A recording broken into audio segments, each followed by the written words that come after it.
Simbol negara dibanting di panggung PBB memicu api global. Mengapa Garuda direndahkan oleh Israel?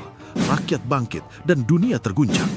Apa harga kehormatan bangsa? Siapa yang bertanggung jawab? Dan keputusan apa yang mengubah sejarah dalam semalam? Semua bermula dari simbol dan pilihan tak terelakkan. Jangan lupa like video ini, subscribe channel Naskah Pejuang, nyalakan loncengnya, dan tulis di komentar kalian berasal dari mana. Jangan di-skip, tonton sampai selesai, karena dari cerita ini Anda akan tahu bahwa jangan sekali-kali merendahkan simbol negara, karena itu bisa saja memantik api amarah global. Sidang tahunan Perserikatan Bangsa-Bangsa di New York selalu dimulai dengan formalitas yang kaku. Deretan bendera negara berdiri tegak, lampu-lampu kristal memantulkan cahaya dingin, dan suara terjemahan simultan bergaung lembut di udara. Namun pagi itu terasa berbeda. Agenda tentang kemerdekaan Palestina tercantum jelas di layar besar, dan semua delegasi tahu topik ini tak pernah datang tanpa bara. Perwakilan Indonesia melangkah ke ruang sidang dengan wajah tenang, jas rapi, map pidato tergenggam erat. Ia duduk di kursinya, lalu menyadari satu hal yang segera mengubah napasnya. Di sisi kanannya, perwakilan Israel telah lebih dulu duduk. Jarak mereka hanya sejengkal, dipisahkan meja kayu mengkilap yang tampak netral, seolah dunia tak menyimpan sejarah berdarah di antaranya. Tatapan pertama terjadi singkat, dingin, nyaris tak terlihat oleh kamera. Namun di balik sorot mata itu, ada sikap saling menantang. Ketika palu sidang diketuk, satu persatu negara menyampaikan pandangan. Mayoritas suara mendukung kemerdekaan Palestina, dan setiap pernyataan terasa seperti lapisan tekanan yang menumpuk di ruang sidang. Saat giliran Indonesia berbicara, nada suaranya tegas namun terkendali. Ia berbicara tentang hak asasi, tentang kemerdekaan sebagai prinsip universal, tentang sejarah penjajahan yang tak boleh terulang dalam bentuk apapun. Tepuk tangan terdengar dari beberapa delegasi, kamera televisi menyorot wajah-wajah yang mengangguk setuju. Namun dari sisi kanan, sebuah gerakan kecil terlihat. Perwakilan Israel menyandarkan tubuhnya, bibirnya mengatup tipis. Saat gilirannya tiba, jawabannya tajam dan defensif. Kata-kata yang dilontarkan bukan hanya membantah, tapi menyindir. Kalimat-kalimatnya menyasar langsung pernyataan Indonesia, menusuk dengan pilihan kata yang dingin dan sinis. Suasana berubah. Ruang sidang yang semula tertib kini dipenuhi ketegangan tak kasat mata. Beberapa delegasi saling bertukar pandang. Jari-jari perwakilan Indonesia menggenggam di balik meja, namun wajahnya tetap terkendali. Ia tahu setiap reaksi akan direkam, disiarkan, dan dihakimi dunia. Di antara klik kamera dan dengung penerjemah, dua negara itu duduk bersebelahan, bukan sebagai tetangga, melainkan sebagai dua kutub yang saling menekan. Kursi yang bersebelahan itu menjadi simbol rapuhnya diplomasi, tempat di mana satu kata, satu gestur kecil dapat menjadi pemicu sejarah yang jauh lebih besar. Ketukan palu sidang kembali terdengar, namun ketenangan yang semu telah runtuh. Ruang sidang umum PBB kini berubah menjadi arena debat terbuka, tempat kata-kata menjadi senjata dan diplomasi diuji hingga batasnya. Layar besar di depan menampilkan agenda yang sama, tetapi maknanya kini terasa lebih berat, masa depan Palestina. Perwakilan Indonesia kembali berdiri, suaranya mantap, mengalir jelas melalui mikrofon yang terhubung ke ratusan layar di seluruh dunia. Ia menegaskan bahwa dukungan Indonesia bukan sikap emosional, melainkan sikap konstitusional dan historis. Ia berbicara tentang penjajahan yang tak pernah membawa kedamaian, tentang hak menentukan nasib sendiri, dan tentang dunia yang tak boleh lagi menutup mata. Setiap kalimat disusun rapi, namun daya dorongnya terasa seperti hantaman. Satu persatu delegasi negara lain mengangguk, beberapa bahkan menekan tombol bicara, menyatakan dukungan terbuka. Nama-nama negara muncul di layar, menciptakan peta politik yang jelas. Mayoritas berpihak pada kemerdekaan Palestina. Tepuk tangan kembali menggema, lebih keras dari sebelumnya. Kamera internasional menangkap ekspresi wajah yang tak lagi netral. Di kursinya, perwakilan Israel tampak gelisah. Ia merapikan jasnya berulang kali, rahangnya mengeras. Ketika akhirnya berdiri, nadanya tidak lagi setenang sebelumnya. Ia berbicara cepat, defensif, dan sesekali meninggikan suara. Kata-katanya menyerang legitimasi, mempertanyakan moralitas dukungan, dan menuding standar ganda dunia internasional. Namun semakin ia berbicara, semakin terasa bahwa ruang sidang tidak lagi berpihak padanya. Beberapa delegasi menunduk, sebagian lain berbisik satu sama lain. Ekspresinya berubah, dari percaya diri menjadi tertekan. Sorotan kamera memperbesar setiap detail, keringat di pelipisnya, gerakan tangan yang kaku, tatapan mata yang berusaha menantang namun goyah. Perwakilan Indonesia tetap duduk tenang, mencatat, sesekali mengangkat pandangan. Keheningan yang ia jaga justru menjadi tekanan tersendiri. Dunia menyaksikan dua pendekatan yang kontras, satu berbicara dengan keyakinan kolektif, satu lagi berjuang sendirian di tengah gelombang. Ketika waktu bicara habis dan mikrofon dimatikan, ketegangan belum meredah. Debat ini telah melampaui diplomasi biasa. Ia berubah menjadi pertarungan citra, legitimasi, dan emosi, disiarkan langsung ke jutaan pasang mata, menandakan bahwa sesuatu yang lebih besar tengah bergerak menuju titik tak terhindarkan. Detik-detik setelah mikrofon dimatikan justru menjadi saat paling berbahaya. Ruang sidang umum PBB dipenuhi keheningan yang berat, seolah udara mengental dan menekan dada setiap orang yang hadir. Bisik-bisik berhenti, gerakan tangan membeku, semua mata tertuju pada satu sosok yang masih berdiri. Napasnya terdengar jelas melalui mikrofon yang belum sepenuhnya mati.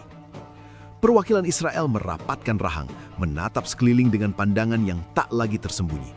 Di wajahnya, kemarahan bercampur dengan rasa terpojok, emosi yang tumbuh ketika seseorang merasa seluruh dunia menuduhnya. Ia menggeser kursinya, membuka koper hitam di samping meja dengan gerakan keras yang memantul di ruang sidang. Suara engselnya terdengar nyaring, menembus sunyi. Awalnya, tak ada yang mengerti apa yang sedang terjadi. Beberapa delegasi mencondongkan tubuh, mengira ia hendak mengeluarkan dokumen atau catatan tambahan. Kamera-kamera media ikut bergerak, lensa memanjang, mencari sudut terbaik. Dari dalam koper itu, tangannya meraih sebuah benda kecil, berkilat keemasan di bawah lampu kristal. Miniatur Garuda Pancasila. Simbol itu terangkat ke udara, sejenak menggantung di hadapan dunia. Dalam sepersekian detik, waktu seolah berhenti. Lalu dengan satu gerakan kasar, benda itu dibantingkan ke meja kayu di hadapannya. Suaranya bukan dentuman keras, tetapi cukup tajam untuk mengiris keheningan. Miniatur itu memantul, lalu tergeletak miring. Sayapnya tak lagi tegak. Ruang sidang membeku. Beberapa delegasi terperangah, sebagian menutup mulut, sebagian lain berdiri refleks. Palu sidang terjatuh dari tangan ketua, memukul meja tanpa suara yang disengaja. Penerjemah simultan terdiam, lupa menekan tombol. Di layar-layar besar, gambar itu terpampang jelas, simbol negara yang direndahkan di panggung dunia. Perwakilan Indonesia bangkit dari kursinya seketika. Kursi berderit keras, memecah sunyi yang tertahan. Wajahnya memerah, matanya menyala, dan tangannya bergetar menahan amarah yang nyaris meluap. Ia melangkah maju setengah langkah, tubuhnya tegap, seolah setiap inci dirinya menuntut penjelasan. Itu, suaranya tertahan, bukan karena ragu, melainkan karena kemarahan yang harus dikendalikan di hadapan dunia. Ia menarik napas panjang, namun dada terasa sempit. Bagi dirinya, Garuda bukan sekedar lambang, ia adalah sejarah, darah, dan janji sebuah bangsa. Ketua sidang akhirnya menemukan suaranya, memukul palu dengan keras, memerintahkan ketertiban. Namun perintah itu terasa terlambat. Kamera internasional telah menangkap segalanya. Zoom in pada miniatur Garuda yang tergeletak di meja, potongan wajah perwakilan Indonesia yang berdiri dengan mata berkaca-kaca, ekspresi delegasi lain yang tak percaya. Perwakilan Israel tampak menyadari apa yang telah ia lakukan, namun emosi masih menguasainya. Ia mencoba berbicara, tetapi suaranya tenggelam oleh teriakan protes dari beberapa delegasi. Nama-nama negara terdengar bersahutan, menuntut permintaan maaf, menuntut sanksi, menuntut penjelasan. Di luar gedung, berita itu menyebar seperti kilat. Breaking news muncul di layar-layar televisi. Media sosial meledak dengan potongan video berdurasi beberapa detik yang terus diputar ulang. Judul-judul besar bermunculan, masing-masing lebih keras dari yang lain. Dunia menyaksikan satu momen yang mengubah arah sejarah. Kembali ke dalam ruang sidang, perwakilan Indonesia akhirnya berbicara. Kali ini tanpa mikrofon resmi, namun suaranya tetap terdengar. Itu penghinaan, katanya pelan namun tegas. Bukan hanya kepada Indonesia, tetapi kepada prinsip saling menghormati yang menjadi dasar tempat ini. Kata-kata itu tidak membutuhkan terjemahan. Semua orang mengerti maknanya. Ketua sidang menunda sesi, delegasi diminta meninggalkan ruang. Namun gambar miniatur Garuda yang tergeletak di meja telah terpatri di benak jutaan manusia. Ketika perwakilan Indonesia melangkah keluar, kamera mengikuti dari belakang. Sebuah siluet tegap yang membawa kemarahan kolektif sebuah bangsa. Di lorong panjang gedung PBB, ia berhenti sejenak, menatap ke depan. Ia tahu, setelah hari ini tak ada jalan kembali. Apa yang dibanting barusan bukan sekedar logam kecil, ia adalah pemicu, dan dunia baru saja menyaksikan percikan pertama dari api yang jauh lebih besar. Video itu tiba di Indonesia saat sore menjelang malam. Awalnya hanya potongan singkat berdurasi belasan detik direkam dari layar televisi internasional. Namun cukup satu kali putar untuk menyalakan api. Miniatur Garuda Pancasila yang dibanting, kursi yang berderit, sosok perwakilan Indonesia yang berdiri dengan amarah tertahan. Semuanya menyatu menjadi satu gambar yang sulit diterima akal sehat. Dalam hitungan menit, video itu berpindah dari satu grup pesan ke grup lain, dari satu lini masa ke lini masa berikutnya, hingga tak ada lagi ruang digital yang steril dari kemarahan. Televisi nasional memotong siaran reguler, breaking news muncul dengan latar musik tegang, pembawa acara berbicara cepat, nyaris tergagap, mengulang-ulang kalimat yang sama, insiden serius di sidang PBB. Di ruang-ruang keluarga, suara televisi dikeraskan, ayah berhenti makan, ibu menutup mulutnya dengan tangan, anak-anak menatap layar tanpa berkedip, tak ada yang berbicara, hanya satu perasaan yang merayap perlahan, tersinggung, dilukai, dihina. Media sosial meledak, tagar bermunculan seperti percikan api di ladang kering, komentar mengalir deras, marah, kecewa, bersumpah. Video itu diperlambat, diperbesar, dianalisis dari segala sudut. Setiap frame menjadi bukti, setiap detik menjadi luka yang diperlihatkan ulang. Di antara unggahan-unggahan itu, muncul foto Garuda Pancasila dengan latar merah putih, disertai kalimat singkat yang menyala, kehormatan bangsa. Di jalanan suara klakson terdengar lebih panjang dari biasanya, spanduk-spanduk darurat dicetak tergesa-gesa. Di kota-kota besar, massa mulai berkumpul tanpa komando resmi. Mereka datang dengan jaket, helm, bendera yang diikat di punggung motor. Dari gang-gang kecil hingga jalan protokol, arus manusia bergerak menuju satu arah yang sama, markas-markas TNI.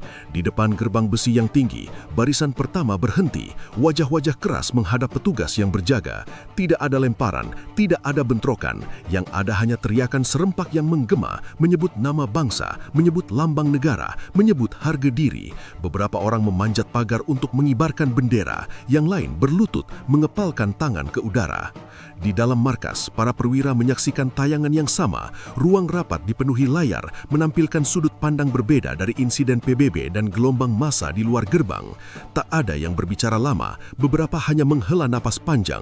Mereka tahu, ini bukan sekedar amarah sesaat. Ini adalah tuntutan kolektif yang lahir dari luka simbolik, sesuatu yang tak bisa dipadamkan dengan pernyataan pers singkat. Malam turun, tetapi massa tak berkurang. Di beberapa daerah, jumlahnya justru bertambah. Lampu kendaraan menjadi lautan cahaya. Di antara kerumunan, terdengar suara tua dan muda menyatu. Ada yang berbicara tentang sejarah, ada yang tentang harga diri, ada yang hanya berteriak karena tak sanggup menahan kerasaan. Semua perbedaan itu larut dalam satu tuntutan, kehormatan bangsa harus dibela. Pemerintah menggelar konferensi pers, kata-kata diplomatis dilontarkan, menenangkan, mengajak menahan diri. Namun layar ponsel lebih keras daripada podium manapun. Komentar-komentar menolak menunggu. Mereka merasa dunia telah melihat penghinaan itu dan dunia harus melihat jawabannya. Di tengah malam, hujan turun tipis di beberapa kota, namun tak ada yang beranjak. Jaket basah, bendera berat oleh air, tetapi teriakan tetap terdengar. Kamera-kamera warga merekam dari dekat, menyiarkan langsung ke ribuan penonton daring. Indonesia terasa seperti satu tubuh besar yang berdetak cepat, menunggu keputusan dari pusat sarafnya. Menjelang dini hari, pintu-pintu markas tetap tertutup, tetapi lampu di dalam tak pernah padam. Di balik dinding-dinding itu, keputusan sedang dirangkai dengan hati-hati, diapit antara kewarasan strategis dan tekanan moral. Di luar, massa tetap bertahan, seolah ingin memastikan bahwa suara mereka benar-benar terdengar. Api telah menyala di tanah air, dan seperti semua api yang lahir dari kemarahan kolektif, ia tak lagi bisa dipadamkan dengan kata-kata. Hanya satu hal yang dapat menghentikannya, tindakan yang setara dengan luka yang diterima. Pintu ruang rapat itu tertutup rapat, meredam suara dunia luar yang masih bergejolak. Di dalam, udara terasa berat oleh ketegangan yang tak terucap. Meja panjang dipenuhi peta, layar digital, dan berkas-berkas berstempel rahasia. Lampu putih menyinari wajah-wajah yang terbiasa mengambil keputusan besar. Namun malam itu, garis-garis di dahi mereka tampak lebih dalam. Ini bukan rapat biasa, ini adalah persimpangan sejarah. Di layar utama, rekaman massa di berbagai kota terus berputar, lautan bendera, teriakan yang menyatu, hujan yang tak memecah barisan. Di layar lain, cuplikan insiden di PBB ditayangkan tanpa suara, miniatur yang dibanting, delegasi yang berdiri, kamera yang menyorot. Keheningan menyelimuti ruangan setiap kali gambar itu muncul. Tak ada yang perlu dijelaskan, semua orang memahami maknanya. Seorang pejabat membuka pembicaraan dengan suara rendah, mengurai konsekuensi diplomatik yang mungkin terjadi. Sanksi, kecaman, isolasi, nama-nama negara dan aliansi disebut satu persatu. Seorang perwira tinggi menimpali dengan data intelijen, pergerakan militer di kawasan, respon sekutu, kemungkinan eskalasi. Setiap kalimat ditimbang, setiap kata seperti mengikis jarak antara kehati-hatian dan tekad. Namun di sela perhitungan dingin itu, ada tekanan lain yang tak bisa diukur angka, harga diri, kehormatan, hal-hal yang tak tercantum di lembar statistik, tetapi hidup di nadi sebuah bangsa. Seorang pemimpin menatap layar yang menampilkan wajah-wajah rakyat di luar markas. Mereka tidak menuntut perang, katanya pelan. Mereka menuntut kita berdiri. Ruang rapat terdiam. Kata-kata itu bergema lebih keras daripada grafik manapun. Di sudut ruangan, seorang perwira membuka map merah, menampilkan rencana yang telah lama disiapkan untuk skenario terburuk, operasi cepat, terukur, dengan tujuan strategis yang jelas. Tak ada detail yang diumbar, hanya garis besar yang cukup untuk menunjukkan kesiapan. Perdebatan kembali menghangat, ada yang mengingatkan resiko korban, ada yang menekankan waktu yang tak berpihak, ada pula yang mengusulkan jalur diplomasi terakhir, pernyataan keras, ultimatum. Semua kemungkinan dihamparkan, lalu diuji satu persatu terhadap kenyataan di luar tembok ruangan itu. Kenyataan yang tak mau menunggu. Jam dinding berdetak pelan, menit demi menit berlalu, seolah mengukur kesabaran sejarah. Akhirnya seorang pemimpin berdiri, suaranya tenang namun tegas. Ia tidak berbicara panjang, ia merangkum dilema dalam satu garis lurus. Jika kehormatan negara dipertaruhkan di panggung dunia, maka jawabannya harus setara dengan panggung itu, bukan reaksi emosional, melainkan keputusan negara. Pandangannya beralih ke para perwira, apakah kita siap? Pertanyaan itu sederhana, namun jawabannya memuat beban generasi. Satu persatu kepala mengangguk, tak ada sorak, tak ada senyum, hanya kesadaran akan tanggung jawab yang tak bisa dialihkan. Tanda tangan dibubuhkan pada dokumen yang telah disiapkan, tinta mengering perlahan, seolah memberi waktu terakhir untuk mundur. Tak ada yang melakukannya. Perintah dikeluarkan dengan bahasa yang ringkas, dingin, dan jelas. Operasi diluncurkan. Di ruang kendali, layar-layar menyala, peta berubah warna, titik-titik bergerak, jalur ditandai, pesan-pesan singkat terkirim, terenkripsi, menyusuri jaringan yang tak terlihat. Di pangkalan-pangkalan, alarm senyap berbunyi, para prajurit bergerak dengan disiplin yang lahir dari latihan panjang, memeriksa perlengkapan, mengikat tali sepatu, menutup helm. Tak ada pidato, tak ada dramatika, hanya tugas. Di luar, malam masih menyelimuti kota. Masa belum tahu keputusan telah diambil, namun seolah merasakannya. Teriakan mereda menjadi gumam, gumam menjadi doa. Di balik pintu tertutup itu, negara telah memilih jalannya. Bukan karena dorongan sesaat, melainkan karena keyakinan bahwa diam lebih berbahaya daripada bertindak. Ketika fajar mulai mengintip di ufuk timur, lampu-lampu di ruang rapat tetap menyala. Para pemimpin berdiri, saling menatap tanpa kata. Mereka tahu, sejak detik ini, apapun yang terjadi akan dicatat sejarah. Dan sejarah jarang bertanya apakah keputusan itu mudah. Ia hanya mencatat siapa yang berani mengambilnya. Langit masih gelap ketika dunia mulai berubah. Di berbagai belahan bumi, jam menunjukkan waktu yang berbeda, tetapi satu persatu, layar berita internasional menyalakan peringatan yang sama. Sesuatu sedang terjadi di Timur Tengah, sesuatu yang tak pernah masuk dalam perhitungan para analis paling berani sekalipun. Di pangkalan-pangkalan yang jauh dari sorotan kamera, ribuan prajurit TNI bergerak dalam senyap. Tidak ada sorak, tidak ada teriakan, hanya langkah-langkah terukur dan perintah singkat yang mengalir melalui alat komunikasi. Wajah-wajah di balik helm menunjukkan fokus yang nyaris dingin. Mereka tahu, begitu garis ini dilewati, tak ada ruang untuk ragu. Ketika fajar menyentuh cakrawala Timur Tengah, langit mulai menyala bukan oleh matahari, melainkan oleh kilatan cahaya yang membelah udara. Dari kejauhan, dentuman terdengar berlapis, saling susul, membentuk irama yang menggetarkan tanah. Tel Aviv terbangun bukan oleh alarm biasa, melainkan oleh suara yang menandai perubahan drastis dalam sejarah kawasan itu. Serangan datang terkoordinasi, cepat dan mengejutkan. Infrastruktur strategis lumpuh dalam hitungan jam, jalan-jalan utama kosong, gedung-gedung tinggi berdiri dalam kepungan asap, dan sirene meraung tanpa henti. Warga sipil berlindung, berdesakan di ruang-ruang aman, menatap layar ponsel dengan wajah pucat, mencari penjelasan yang tak kunjung datang. Di ruang kendali internasional, para diplomat terpaku pada peta digital yang terus berubah. Titik-titik cahaya bergerak, garis peringatan muncul, lalu menghilang. Telepon-telepon berdering tanpa henti, pernyataan darurat disusun tergesa-gesa, tetapi peristiwa bergerak lebih cepat daripada kata-kata.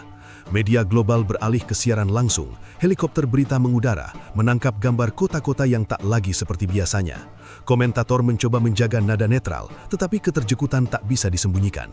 Ini eskalasi yang belum pernah kita saksikan, ujar salah satu analis, suaranya bergetar. Dunia menyadari bahwa peta geopolitik sedang digambar ulang dengan api. Di tengah kekacauan itu, disiplin pasukan menjadi satu-satunya hal yang tampak teratur. Pergerakan dilakukan dengan presisi, seolah setiap detik telah dihitung jauh sebelum hari ini tiba. Tidak ada selebrasi, tidak ada kebencian yang diumbar, yang ada hanyalah pelaksanaan keputusan negara, dingin, tegas, dan tak bisa ditarik kembali. Di Indonesia, pagi datang dengan kabar yang membuat napas tertahan. Televisi menampilkan gambar langit asing yang membara, sementara teks berjalan menyebut kata-kata yang tak pernah rakyatnya akan dibaca. Reaksi beragam, hening, doa, air mata. Bagi sebagian, ini adalah pembelaan. Bagi yang lain, ini adalah awal dari ketidakpastian panjang. Sementara itu, di Tel Aviv dan kota-kota lain, malam terasa lebih panjang daripada biasanya. Cahaya lampu jalan tertutup asap, dan bayangan gedung menjulang seperti saksi bisu. Di antara sirene dan dentuman, ada kesadaran yang perlahan tumbuh. Dunia yang mereka kenal telah berubah dalam satu malam. Di markas-markas internasional, pertemuan darurat digelar. Kata deeskalasi diucapkan berulang kali, namun realitas di lapangan menolak untuk diperlambat. Setiap jam membawa perkembangan baru, setiap perkembangan menambah lapisan ketegangan. Negara-negara besar menimbang langkah, sekutu saling berkomunikasi, dan publik global terbelah antara cekaman dan keterjekutan. Ketika matahari akhirnya naik penuh, memperlihatkan jelas apa yang terjadi, satu hal menjadi nyata bagi semua pihak. Konflik ini bukan lagi sekedar respons emosional atau insiden diplomatik. Ia telah menjadi peristiwa dunia. Langit Timur Tengah yang membara menjadi simbol dari keputusan yang diambil jauh dari sana, keputusan yang kini bergema ke seluruh penjuru bumi. Dan di balik semua itu, sebuah bangsa berdiri pada pilihannya. Tidak ada jalan kembali, hanya jalan ke depan, menuju konsekuensi yang belum sepenuhnya terungkap, di bawah tatapan dunia yang tak berkedip. Pagi itu datang dengan sunyi yang aneh. Setelah hari-hari yang dipenuhi sirine, dentuman, dan laporan darurat tanpa jeda, keheningan terasa seperti sesuatu yang asing, bahkan mencurigakan. Langit yang semula dipenuhi asap kini mulai menampakkan biru pucatnya. Jalan-jalan utama masih kosong, tetapi tidak lagi karena kepanikan, melainkan karena orang-orang menunggu kepastian. Dunia menahan nafas. Pengumuman itu datang pertama kali sebagai bisik di ruang-ruang diplomasi, lalu mengeras menjadi pernyataan resmi. Israel menyatakan penghentian operasi dan menerima syarat penyerahan. Kalimatnya kaku, dingin, dan singkat, seolah disusun untuk menutup pintu emosi. Namun di balik bahasa formal itu, maknanya jelas. Konflik telah mencapai titik yang tak bisa dilanjutkan. Media internasional segera menyalakan siaran langsung. Grafik peta diganti dengan wajah-wajah reporter yang berbicara dengan nada tertahan. Ini perkembangan besar, kata mereka berulang kali, seakan pengulangan bisa membantu memahami kenyataan. Di studio-studio berita, analis saling menyela, mencoba merangkai narasi dari puing-puing peristiwa yang bergerak terlalu cepat. Di ruang sidang darurat PBB, kursi-kursi terisi kembali. Bendera-bendera berkibar pelan di balik kaca. Delegasi hadir dengan ekspresi beragam, lega, marah, bingung. Beberapa negara mengecam keras eskalasi yang terjadi, menyebutnya preseden berbahaya. Yang lain terdiam, memilih kata keterkejutan sebagai perisai, enggan mengakui bahwa perhitungan mereka telah meleset. Di tengah kebisingan pernyataan itu, muncul satu tuntutan yang berbeda sifatnya. Bukan tentang wilayah, bukan tentang sanksi ekonomi, bukan pula tentang aliansi militer. Tuntutan itu simbolik, namun justru karena itulah ia memiliki bobot yang sulit dihindari. Pertanggungjawaban atas penghinaan terhadap lambang negara Indonesia. Cuplikan insiden di sidang PBB kembali diputar, kali ini tanpa musik latar, tanpa komentar berlebihan, hanya gambar mentah yang berbicara. Miniatur Garuda yang dibanting, keheningan yang menyusul, wajah delegasi yang berdiri dengan amarah tertahan. Dunia menonton ulang, kali ini dengan konteks yang berbeda. bukan lagi sekadar insiden, melainkan awal dari rangkaian peristiwa yang berujung pada penyerahan. Di Indonesia, pengumuman itu disambut dengan campuran perasaan. Tidak ada perayaan besar, tidak ada euforia yang meledak. Yang ada adalah kelegaan yang bercampur kelelahan. Orang-orang berkumpul di depan televisi dan layar ponsel, mendengarkan kata demi kata. Ketika tuntutan simbolik itu disebutkan, banyak yang mengangguk pelan. Bagi mereka, ini bukan soal balas dendam, melainkan pengakuan. Di pihak Israel, suasana jauh lebih berat. Wajah-wajah pejabat tampak kaku di hadapan kamera. Pernyataan disampaikan dengan nada resmi, mengakui kesalahan individu yang telah memicu krisis. Tidak ada pembelaan panjang, tidak ada upaya memutar ulang cerita. Dunia terlalu lelah untuk itu. Perwakilan Indonesia berbicara dalam forum internasional dengan suara yang tetap tenang. Ia tidak meninggikan nada, tidak pula mengulang kemarahan lama. Ia berbicara tentang prinsip bahwa simbol negara adalah perpanjangan dari martabat rakyatnya dan bahwa penghinaan terhadap simbol itu tidak bisa dianggap remeh, terlebih di panggung yang seharusnya menjunjung saling menghormati. Reaksi beragam kembali bermunculan. Ada yang menyebut tuntutan itu berlebihan, ada yang menganggapnya wajar. Namun satu hal tak terbantahkan. Simbol itu kini berdiri di pusat diskusi dunia. Garuda Pancasila, yang semula hanya muncul sebagai miniatur kecil, telah menjadi kata kunci dalam perdebatan global tentang batas diplomasi.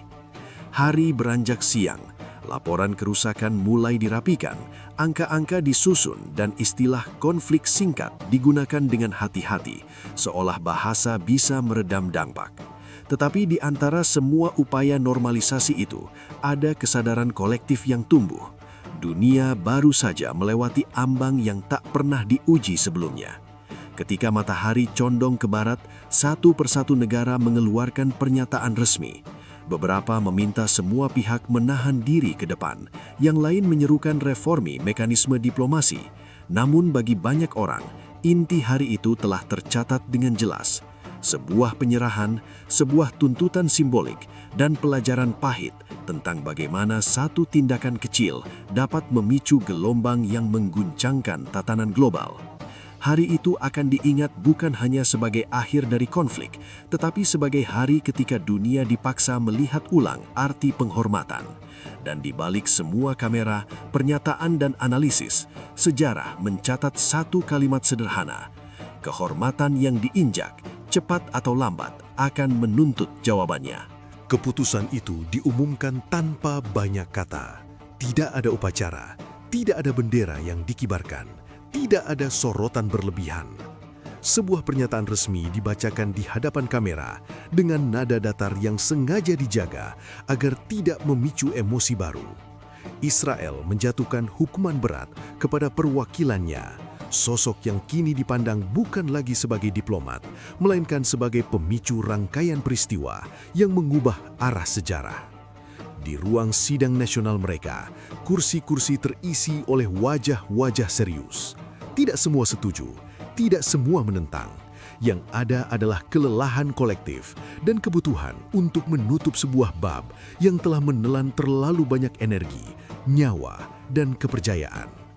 Nama perwakilan itu disebutkan sekali, lalu tak diulang, seolah penyebutan berlebihan hanya akan memperpanjang bayangannya.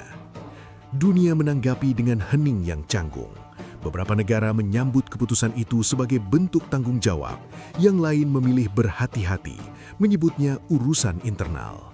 Media internasional memutar ulang arsip, menampilkan kilas balik singkat, koper hitam yang dibuka, miniatur Garuda yang terangkat, lalu dibanting.